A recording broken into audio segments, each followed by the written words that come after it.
Buenas noches, doctora, sí se escucha. Ok. Bueno, pues vamos a comenzar. Vamos a empezar a hablar primero del aparato reproductor masculino. Entonces, ¿qué es lo que entendemos por aparato reproductor masculino? Sí, son los genitales y una serie de conductos que incluyen los testículos, que es donde se realiza la producción de espermatozoides, un sistema de conductos conformado por el epidídimo, que vamos a ver qué es, que está recubriendo la parte superior del testículo, y el conducto aferente. Las glándulas accesorias, que incluyen desde las vesículas seminales, que se encargan de distribuir ciertas sustancias para terminar de formar el semen, y la próstata.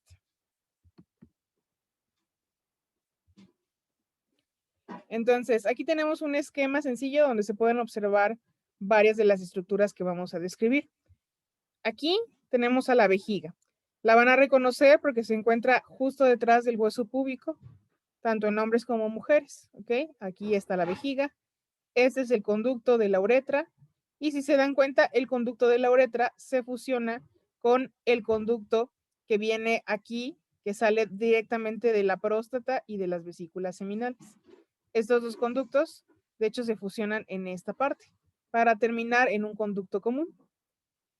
Esto que está aquí encima de la próstata se llaman vesículas seminales. Este que viene aquí se conoce como conducto deferente. Entonces, el conducto deferente viene de la próstata y de las vesículas seminales, pasa por la uretra y desciende, más bien, empieza en los testículos, que es donde se secreta el esperma, y asciende hasta las vesículas seminales, en donde se termina de mezclar todas las sustancias que se producen en ambos lugares con las secreciones prostáticas y posteriormente se secretan hacia la uretra en un conducto común. Entonces, ¿qué función tienen cada una de las estructuras que vamos a mencionar a continuación? Primero, los testículos, especialmente los testículos se encargan, como ya les mencioné anteriormente, de la producción de los espermatozoides. Todos los días se producen, dependiendo de la edad del paciente, cierto número de espermatozoides. Entonces, estas son unas bolsitas que producen y almacenan millones de espermas. Se considera que tienen una forma ovalada y crecen hasta alcanzar, en promedio, 5 centímetros de longitud y 3 centímetros de diámetro. Van a formar parte del sistema reproductor y también del sistema endocrino, ya que los testículos se encargan de producir la testosterona. La testosterona es una hormona esteroidea, es decir, tiene un núcleo de esteroide, de ciclopentano peridofenantreno, que se encarga de funciones tróficas en el organismo del hombre. Desde formar, bueno, desde encargarse que sus huesos sean fuertes, sean resistentes, la producción de esperma, el grosor de la voz de los hombres, ¿no? El hecho de que sea una voz gruesa, el crecimiento del vello en general en el organismo, etc. Entonces aquí tenemos unas imágenes en las que representamos algunas de las estructuras que vamos a ir describiendo. Esto es el testículo. Esta red que se encarga de rodear al testículo se conoce como rete testis o red testiculares. Cualquiera de los dos nombres los pueden encontrar en los libros de anatomía. Rete testis o red testicular. Están envueltos por una bolsa de piel que se conoce como escroto. Dentro de estos testículos hay varios conductos que se conocen como conductos seminíferos, que es en donde se van conduciendo el esperma, bueno, los espermatozoides producidos a nivel de los testículos. Y la bolsita que se encuentra como por encima del testículo, esta como cabecita que se le forma al testículo, se conoce como epidídimo. Los conductos seminíferos van a confluir en un conducto común que se conoce como conducto deferente, que es el que les mostré en la imagen en la primera. A ver. Es el que les mostré aquí. Entonces, vean, este es el epidídimo, el conducto deferente asciende hacia la parte superior, se encuentra con las secreciones de la vesícula seminal, la próstata y terminan finalmente por secretarse por la uretra.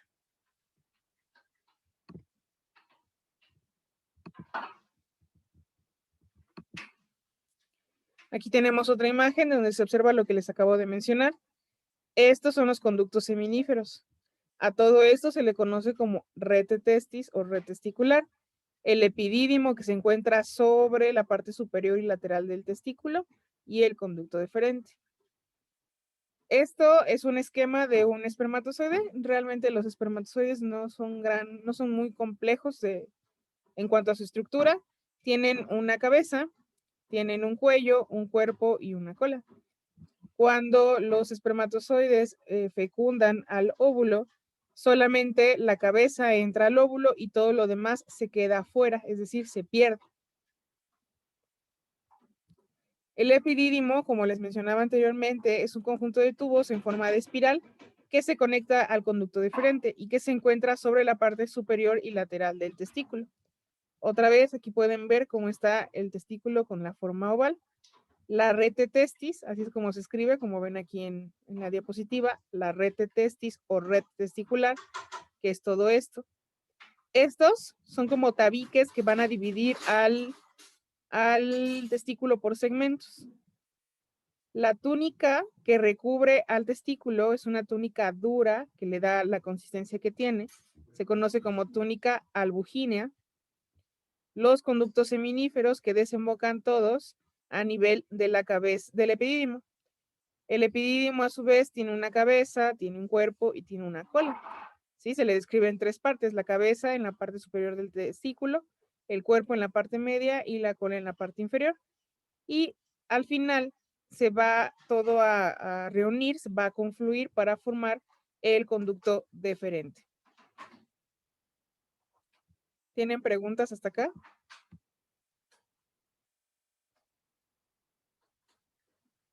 ¿Todo bien? Hola, ¿sí me están escuchando? Chicos, Sí, doctora, todo bien. ok. Entonces, el conducto deferente, ¿sí? Se está conformado por un sistema de conductos. Se considera un tubo muscular, de hecho se puede contraer, que pasa junto a los testículos y transporta el semen que contiene los espermatozoides.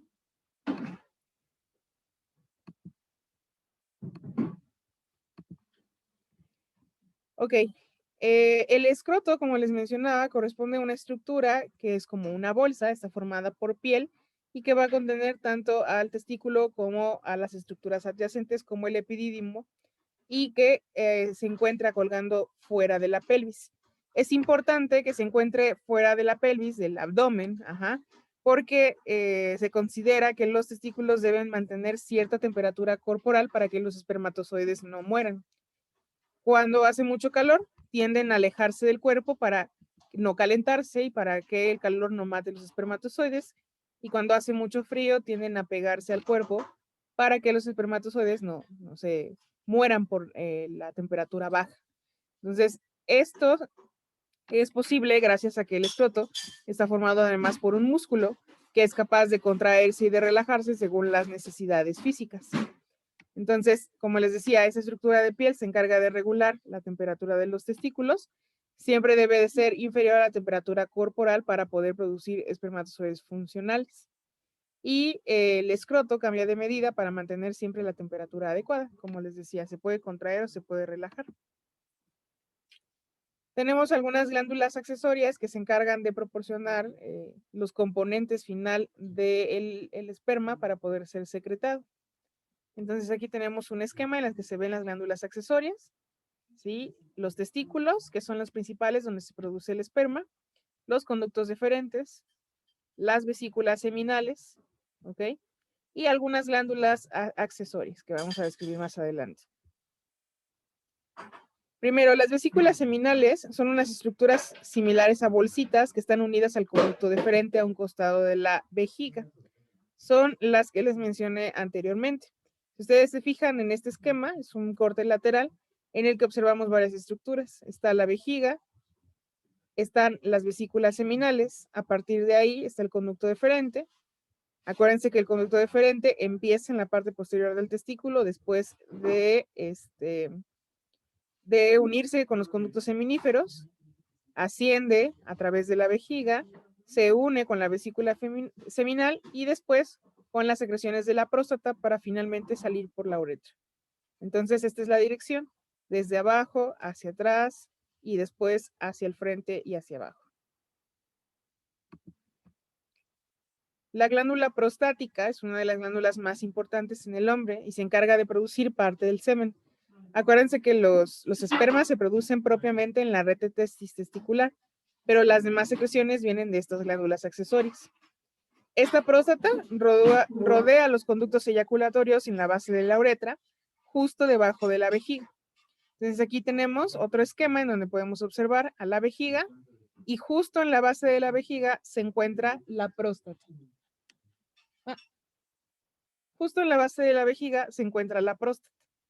Y detrás de la próstata podemos encontrar a las vesículas seminales, detrás de la próstata y detrás de la vejiga. Entonces aquí se ve como todo lo que hemos ido explicando. Tenemos al testículo, a la bolsa que lo rodea, que es el escroto, ¿ok? Al epidídimo, al conducto deferente, pasa por la vejiga, por atrás, se une con la vesícula seminal y la próstata, y finalmente desciende en forma de la uretra.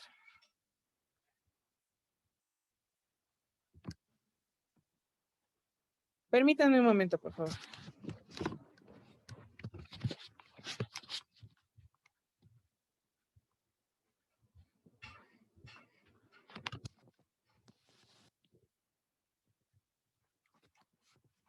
¿Ahí me siguen escuchando bien? ¿Chicos? Ok. Sí, ¿Dudas hasta esta parte o todo bien?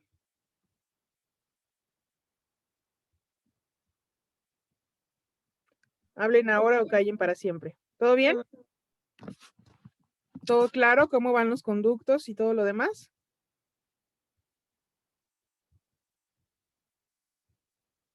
sí, Ok. doctora.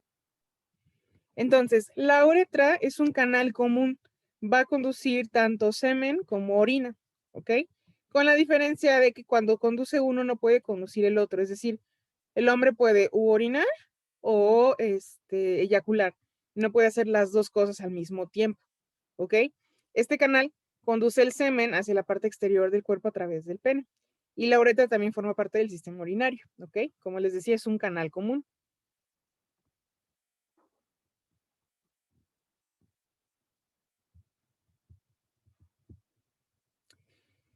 El pene está formado por dos partes. La diáfisis, que se conoce como la parte larga del pene, prácticamente todo el cuerpo del pene, y está formada por un tejido esponjoso que se puede expandir y contraer.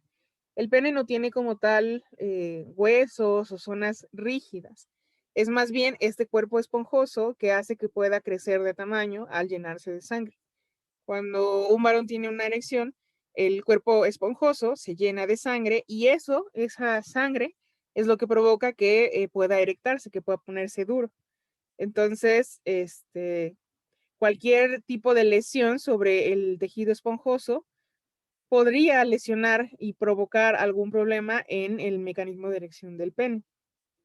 Al glande se le conoce como la punta del pene y es donde se encuentra el meato urinario a través del cual la uretra se conecta con el exterior.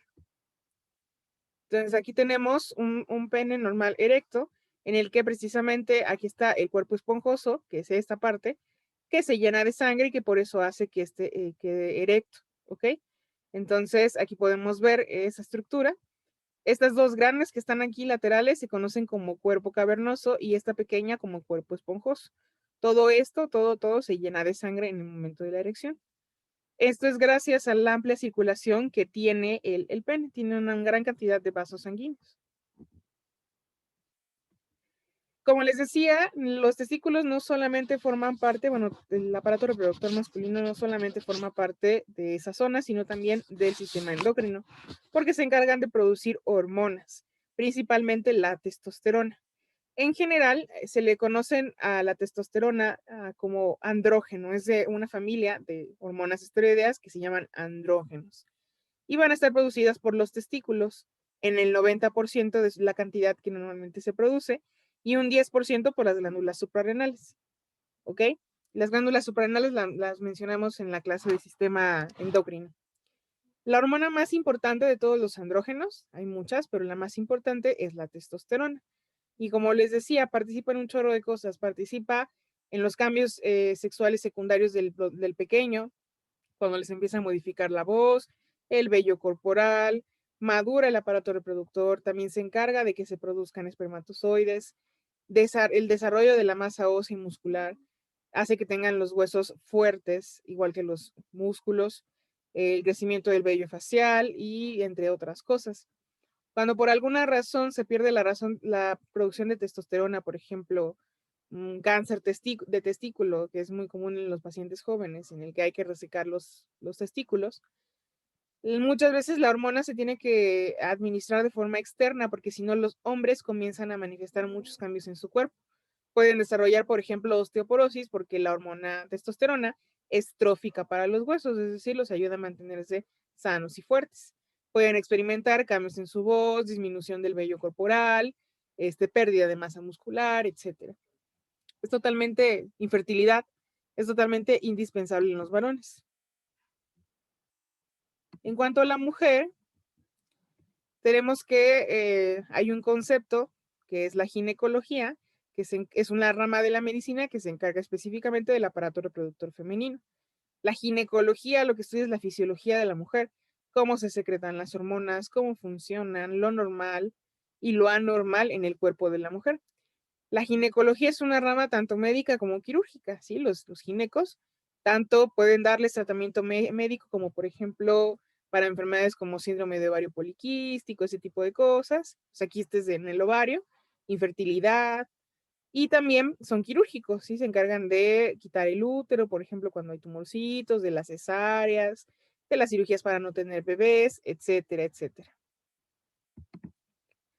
Los órganos de las mujeres, sí, son un poco más complejos, los dividimos en órganos genitales externos e internos. Los órganos genitales externos, sí, son una porción del aparato general que está limitada por los surcos genitocrurales. Ahorita se los voy a enseñar. El monte de Venus, que me imagino que ya lo habrán escuchado mencionar, el ano y en su profundidad que se extiende hasta el diafragma pelviano. Los órganos son el monte de Venus, la vulva y el perineo ginecológico. El perineo es como el piso de la pelvis, el piso donde se encuentran todos los órganos genitales. Entonces, por ejemplo, a esto es a lo que se le conoce como el monte de Venus, es como la parte más elevada de la vulva. Esto que ven aquí, se llama capuchón del clítoris. Esto es el clítoris. Como dato interesante, el clítoris es un órgano que se encarga únicamente de proporcionarle placer al organismo, no tiene ninguna otra función.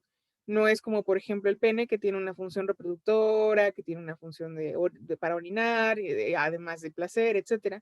El clítoris específicamente solamente es para percibir placer. Y está cubierto por un capuchón. Es importante distinguir las estructuras porque muchas veces cuando revisan pacientes y al inicio no conocen bien anatomía, es muy común que confundan el clítoris con la uretra. Si se dan cuenta, la uretra está mucho más abajo y se encuentra envuelta por lo que se conocen como los labios. Los labios se dividen en labios mayores, estos grandes, y labios menores. Entre los labios menores se encuentra el orificio vaginal, que en las personas que no han tenido relaciones sexuales se encuentra cubierto por una telita que se conoce como himen. ¿Ok? ¿Dudas hasta esta parte?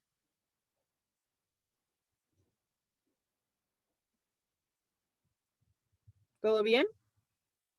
Todo bien, Doc. Ok.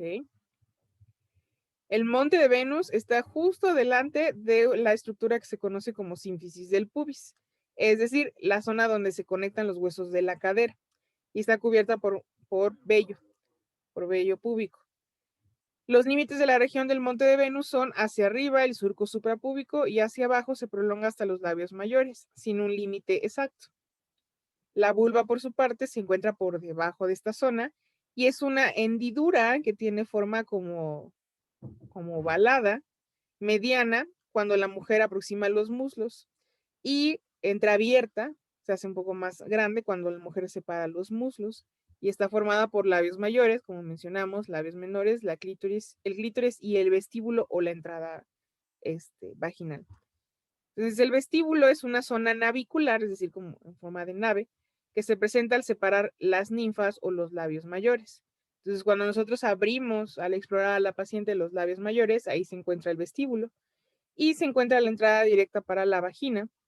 Ahí también, como ustedes ven en la imagen, localizamos la uretra y unas glandulitas que están alrededor que se llaman glándulas parauretrales, es decir, al lado de la uretra. Las glándulas de Skin, que también están a cada lado de las glándulas parauretrales. Otras glándulas que se conocen como las glándulas de Hugger, que son múltiples glándulas dispersas en toda la mucosa vaginal. Y unas muy especiales, estas no se miran realmente con facilidad, pero estas sí, que se llaman glándulas de Bartolino, que están a cada lado, una a cada lado, son una del lado derecho, una del lado izquierdo, situadas sobre un músculo que está profundo al perineo o al piso de la pelvis. Las glándulas de Bartolino pueden fácilmente infectarse y pueden formar una enfermedad que se conoce como bartolinitis, como si se formara un barrito ahí abajo, que puede llegar a crecer muy, muy, muy grande, ser muy doloroso para la paciente. A veces se pueden romper por sí solos, bueno, a veces hay que romperlos en quirófano con anestesia y cortarlos con el bisturí para que drenen. Es como un barrito, pero en esa zona. Puede llegar a hacerse muy, muy grande. Son las que con más frecuencia se infectan. Entonces, bueno, aquí de hecho hay una imagen. Vean, aquí volvemos a retomar las estructuras. Monte de Venus, justo por delante del pubis. La comisura anterior, que sería como lo que está justo debajo por el monte de Venus. Esos son los labios mayores. El capuchón del clítoris, que es como una cubierta que envuelve el clítoris. Abajo está el clítoris. Los labios menores, ¿ok? La uretra, el vestíbulo u orificio vaginal, el himen, que normalmente rodea a esta zona, las glándulas de Skin, que es las que les mencionaba anteriormente, ¿ok? La comisura posterior y por detrás el ano. Y esto que ven aquí es una imagen, un esquema de una bartolinitis. Y si se pueden fijar, bueno, si se pueden dar cuenta, se ve enorme, o sea, así de grande o incluso más llega a ser una bartolinitis. Entonces, cuando esto sucede, llegan las pacientes a consulta con mucho dolor, dicen que no pueden ni siquiera caminar. Y entonces hay que ponerles anestesia en esta zona, a abrir y sacar toda la pus que se acumuló. Es algo que puede llegar a ocurrir por una mala higiene o por una mala técnica de depilación en esa zona.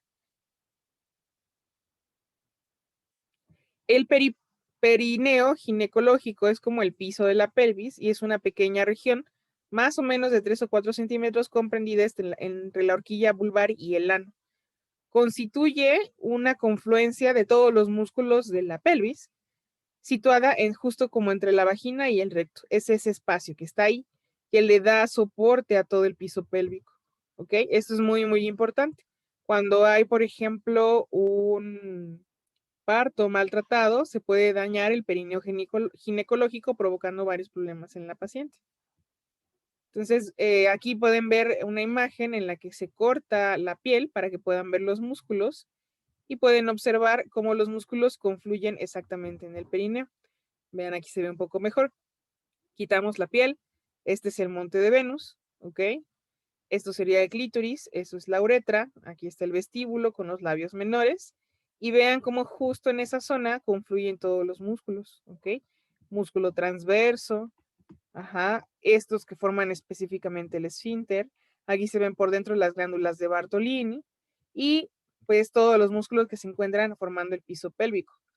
A veces llega a haber lesiones cuando hay trabajos de parto mal realizados en los que esta zona se distiende demasiado y al hacer eso se desgarran estos músculos quitándole soporte al piso de la pelvis, lo cual es muy difícil muchas veces de reconstruir en las pacientes.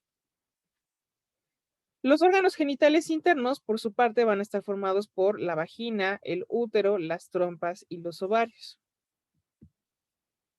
Entonces, aquí tenemos el típico esquema que ustedes ven en cualquier representación de anatomía. Tenemos al útero que tiene forma como de una pera, así lo describen muchos libros. Tiene una parte alta como una cúpula, un cuerpo y una parte inferior. Y podemos ver cómo está hueco por dentro. Si se dan cuenta, justo en el centro tiene otra estructura de la misma forma que está completamente hueca. Aquí finalmente es donde se va a almacenar pues, el bebé durante el periodo de gestación. Este hueco que se encuentra dentro del útero está cubierto por una capa de mucosa que se conoce como endometrio.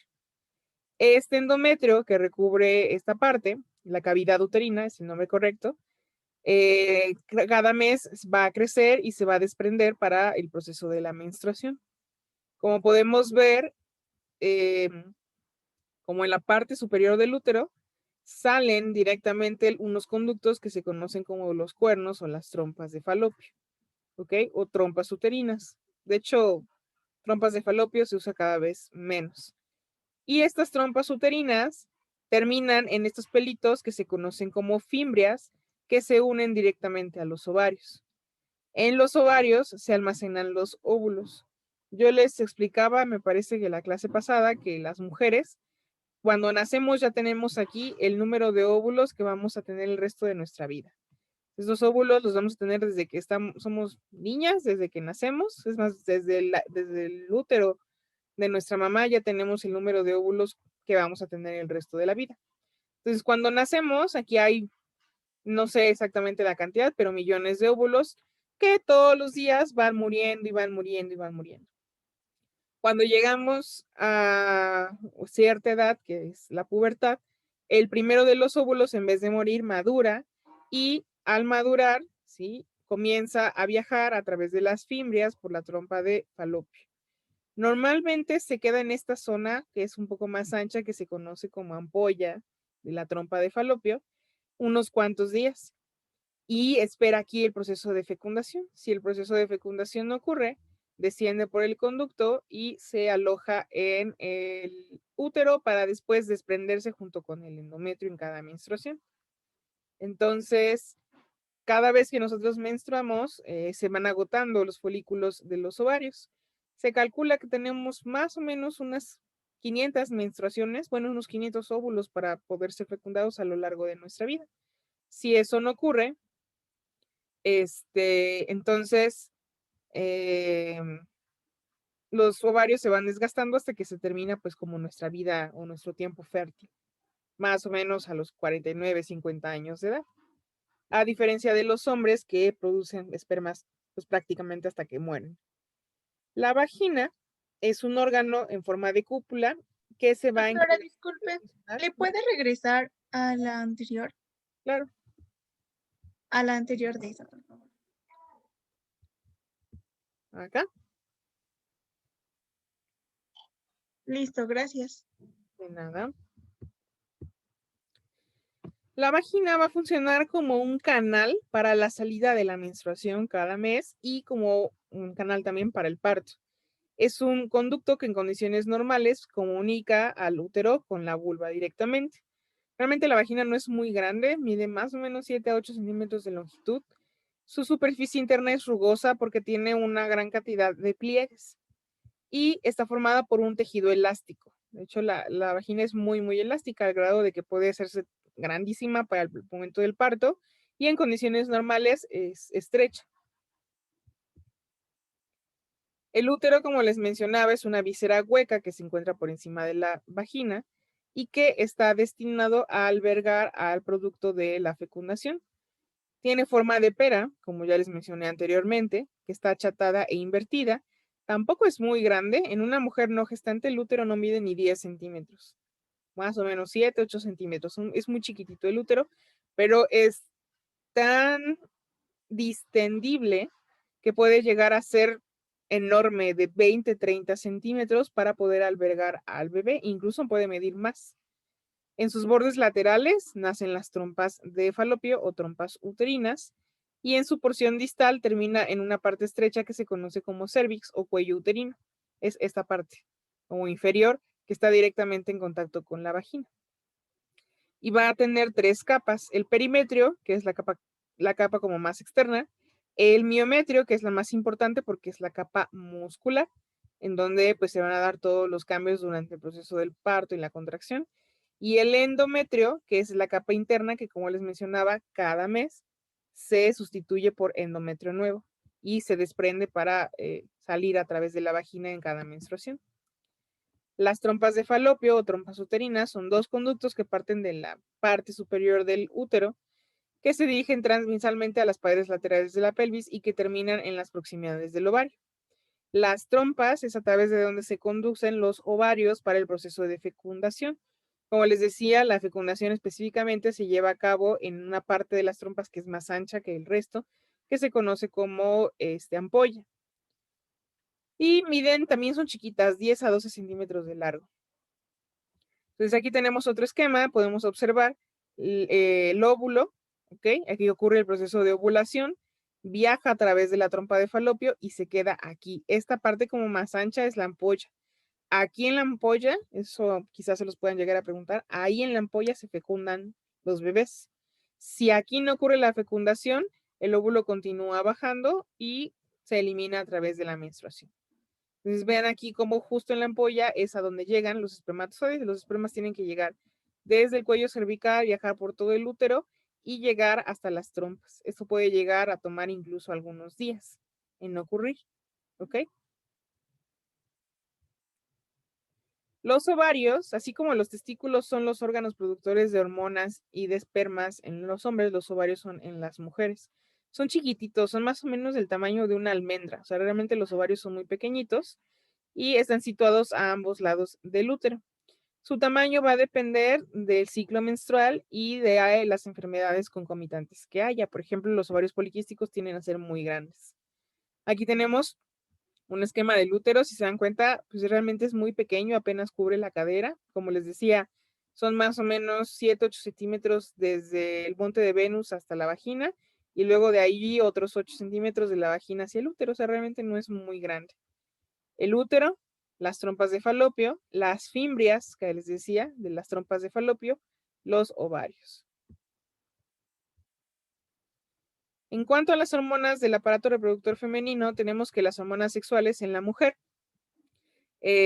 así como en el hombre se llama andrógenos, en la mujer se llaman estrógenos y gestágenos. Los estrógenos se encargan de muchas características sexuales femeninas, de madurar al óvulo, de mantener listo al endometrio, entre otras cosas. Y los gestágenos, como su nombre lo dice, se encargan de favorecer la gestación. Progestágenos, progestación. De los estrógenos, el más importante es el estradiol, y de los gestágenos, la más importante es la progesterona. El estrógeno y la progesterona son las principales hormonas que regulan el ciclo menstrual. Los estrógenos, principalmente el estradiol, se van a encargar de los cambios, así como la testosterona. En este caso, el estradiol se encarga de los cambios físicos que tenemos cuando maduramos. El desarrollo de las mamas, el desarrollo de las caderas, el que tengamos poco vello corporal en comparación con los hombres, etcétera, etcétera. Es decir, estimula el desarrollo de las características sexuales secundarias. Por su parte, la progesterona, como les decía, progestación, se sintetiza en el óvulo que ya está maduro, que se conoce como cuerpo lúteo, y que en caso de que no haya fecundación se degenera y se descama en forma de menstruación.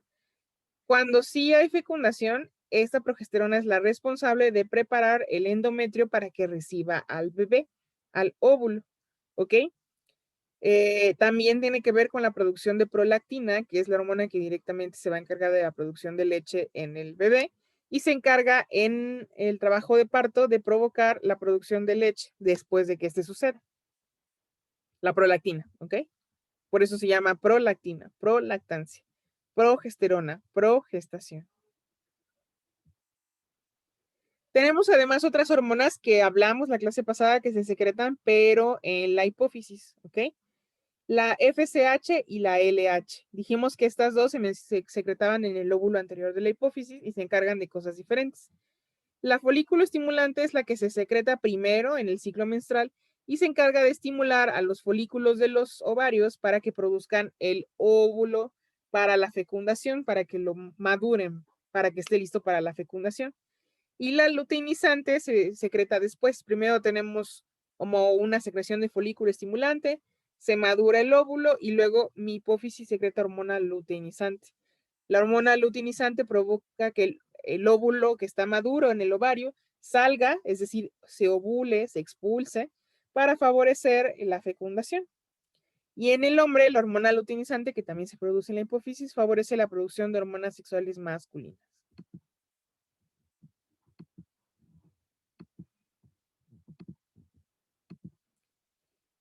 Ok, la testosterona no solamente se produce en los hombres, en las mujeres también hay testosterona, pero está en mucho menor cantidad. Las mujeres producimos testosterona en los ovarios y en las glándulas suprarrenales, pero es muy poquita. Cuando existe una sobresecreción de testosterona, ocurre lo que se conoce como síndrome de ovario poliquístico. Es un desequilibrio hormonal que precisamente sucede por esta secreción excesiva que no deberíamos de tener. La testosterona está implicada en el apetito sexual en las mujeres y también ayuda a que mantengamos una masa muscular adecuada, aunque la secretamos realmente muy poquito. En el caso de la oxitocina, es una hormona de la que también hablamos la clase pasada en endocrino, que dijimos que se produce en la hipófisis. Se encarga de producir directamente las contracciones en el trabajo de parto para que el bebé nazca. Es responsable de los movimientos rítmicos y placenteros del útero cuando también se alcanza el orgasmo. Y como les mencionaba anteriormente, se le considera como la hormona del apego, de la hormona del amor, porque se asocia con la sensación de felicidad y el enamoramiento de los primeros días de una pareja. También se asocia con ese enamoramiento cuando, bueno, esta sensación como de amor, de apego de una madre a un hijo cuando le da el lactar, entre otras cosas. Y eso sería todo. ¿Tienen alguna pregunta?